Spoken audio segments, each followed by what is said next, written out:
What's up, guys? Man Cave Collectibles coming back at you today with another review. Today we want to take a look at the Marvel Premier Collection Deadpool statue. So this is their 1/6/1/7 scale statue line from Diamond Select Toys.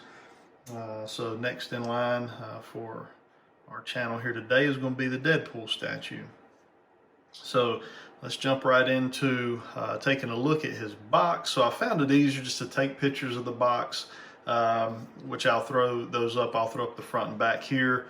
We just basically have a product image on the front, product image on the back, with some details on Wade Wilson, Deadpool himself. So a little bit about his history. You can pause that if you care to read it.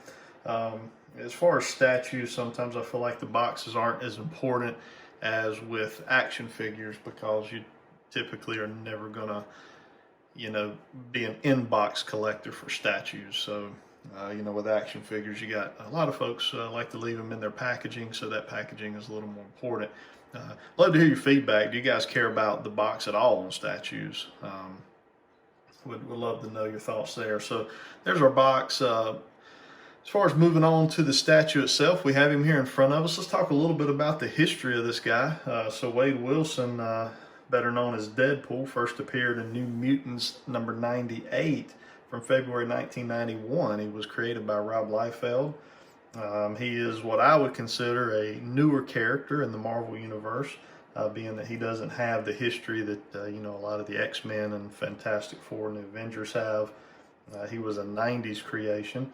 But he's gained as much notoriety as most of those characters have as in the Marvel Universe. In that short lifespan, has had a ton of comic book lines, probably too many, almost to the point that they've oversaturated the market with Deadpool there for a little while.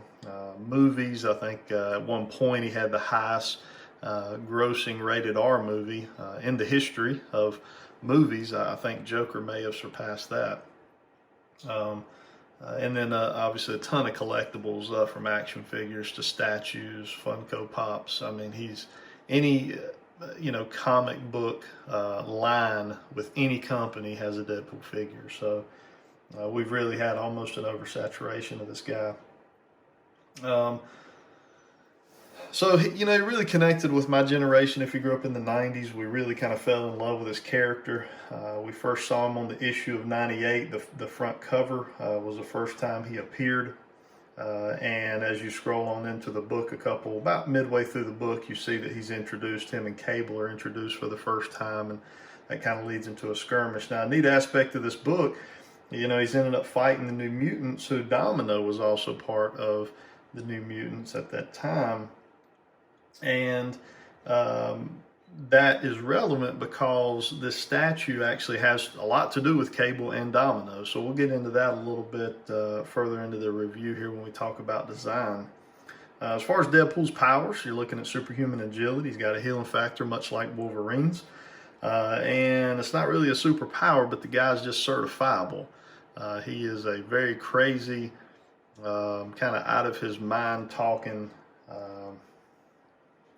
not like a Spider-Man per se, but a little bit like Spider-Man. Talks throughout his battles, talks to himself, talks to the reader of the comic book, breaks the, what I believe they call that the fourth wall or the third wall, I can't remember, but definitely not right in his mind.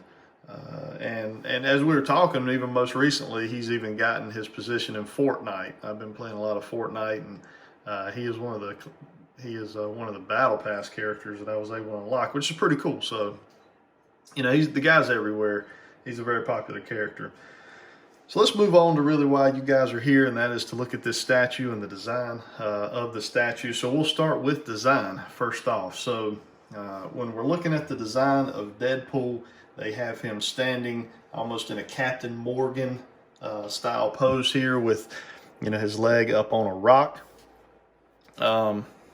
He's pointing at the camera. You can see here on the back of the box, they talk about he uses his finger gun. So, it looks like he's pointing. It looks like he could be doing it, almost like, a kid would create a finger gun with their hand.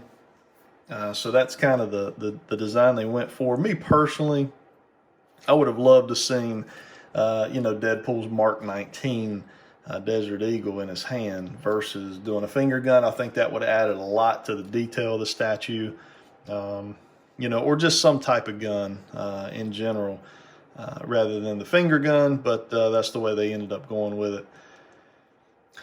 The design of this also is designed as a diorama, which it's a diorama piece in and of itself, but it also connects with the cable and domino pieces to create a three-piece diorama. I'll throw a picture up here on the screen for you to be able to see that. And that is a really cool concept. I guess it's not really a concept. It has been designed. It is something you can now purchase and put together.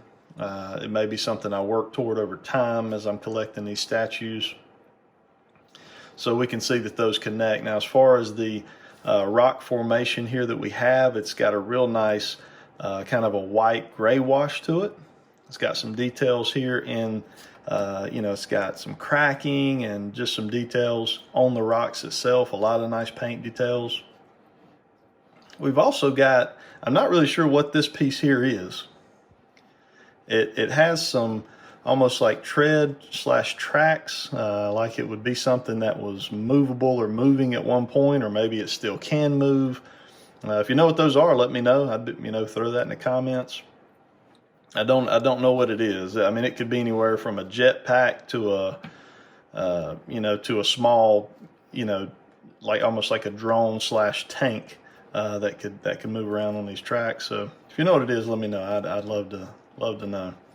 As far as moving up, we just have Deadpool, kind of that classic design. Deadpool has not changed a lot. If you look back at some of those first appearance pictures that I posted earlier, he's had very little change. They've pretty much stuck to the original design that Rob Liefeld intended. So we've got his famous black and red costume here.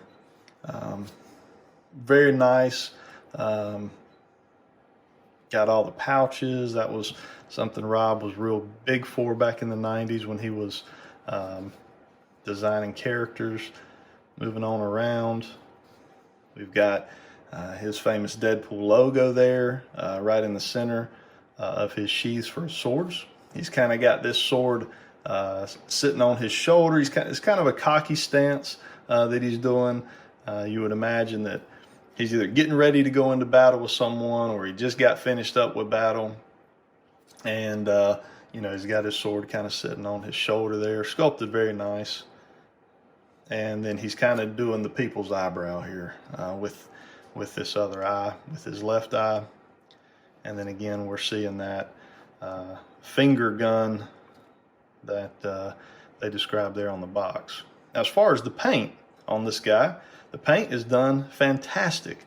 You can see here we've got a lot of black wash in all of the red areas, which adds a ton of detail. It kind of gives it that rugged look, like he didn't just get his suit out of the dry cleaners. So I really appreciate that attention to detail by Diamond Select there. Up here on the top of his hoodie, you will see a lot of black wash there, and it's just throughout. Even here on whatever this is, there's a ton of paint detail on it. It's kind of got a worn look, a washed look about it. So they really paid a lot of detail to the paint on this guy. As far as staying within the lines, they did a great job. We are really within the lines on this.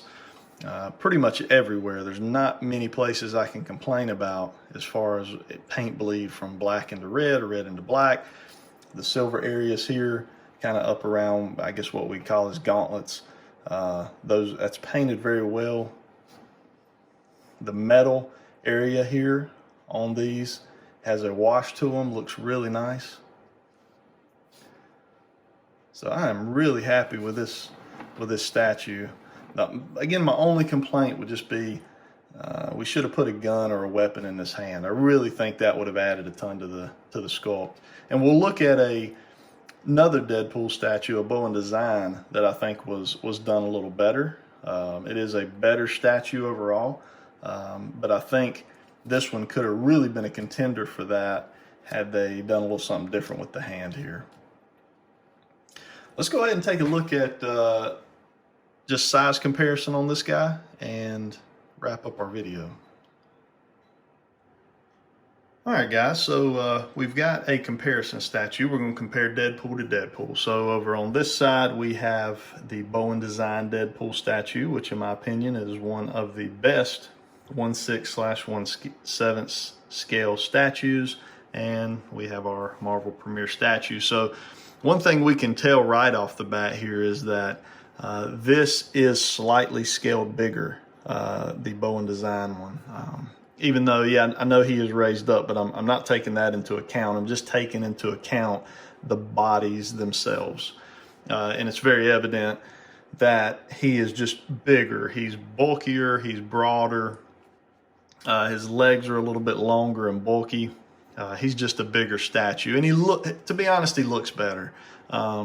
He is, Bowen Designs, if you're a statue collector and you do have any Bowen Designs, really was top notch, which kind of, to me, I don't understand why they kind of disappeared like they did. But they did top notch statue work, and we're going to compare them. So when we're looking at these two as far as from a size standpoint, we're able to take a measuring tape here, and if we put it right on Deadpool's leg there, we get about 6.5 inches to the belt, and then from the belt to the top of the head, we run about another 4 inches. So we're standing about 10.5 inches tall here, just Deadpool himself. Now, if we go to this Deadpool, we're running right about 6 to the bottom of the belt there, and from the bottom of the belt to the top of the head, we're about 4.25. So he's slightly shorter. Kind of as we discussed, he is a smaller statue, a smaller scale statue, just slightly. Now, I think where the difference is, and I don't really have a way to measure it, it's just kind of, you can look at it and tell, is just the bulk of the figure. You know, this is just a bulkier statue, excuse me. But I hope that gives you a little bit of size comparison. We'll bring out another statue here as well and do a couple additional size comparisons before we wrap up our video. All right, guys, so I brought out another statue that's kind of in a similar pose so that we can do our best to compare apples to apples. This is a Kotobukiya Hawkeye statue. We can see again, this Deadpool is underscaled. Now, I know that this is an older Marvel Premier Collection statue. It has been around for a while. I have reviewed a few newer Premier Collection statues, and it does appear that some of the newer ones are scaled a little differently. They're scaled bigger than some of the older ones are. The Iceman one, for example, you can check out that video. I'll put it above. But this Hawkeye is definitely a bigger scale, more in that 1/6 scale, which would lead me to believe this Deadpool is more in a 1/7 scale, and that is probably what Marvel Premier Collection is advertising these as, is more of a 1/7 scale. Now, if we go ahead and we'll remove Hawkeye and we'll throw out a Marvel Premier Collection Lady Deadpool. Now, these two look excellent together. They're scaled perfectly. She is scaled excellent as compared to him. So if you're just collecting the Marvel Premier, I don't think you're going to have any issue displaying any of the Marvel Premiers together. So anyways, I hope this helped you guys out as far as the scale on this statue. I hope you enjoyed the review. If you did, click like and subscribe. Plenty more content on the way. I've got a lot of content if you want to go back and look at things I've already posted. Feel free to leave your comments. What are your thoughts on this statue? What are your thoughts on the Marvel Premier Collection in general? I'd love to hear that. Hope you guys have a good rest of your day.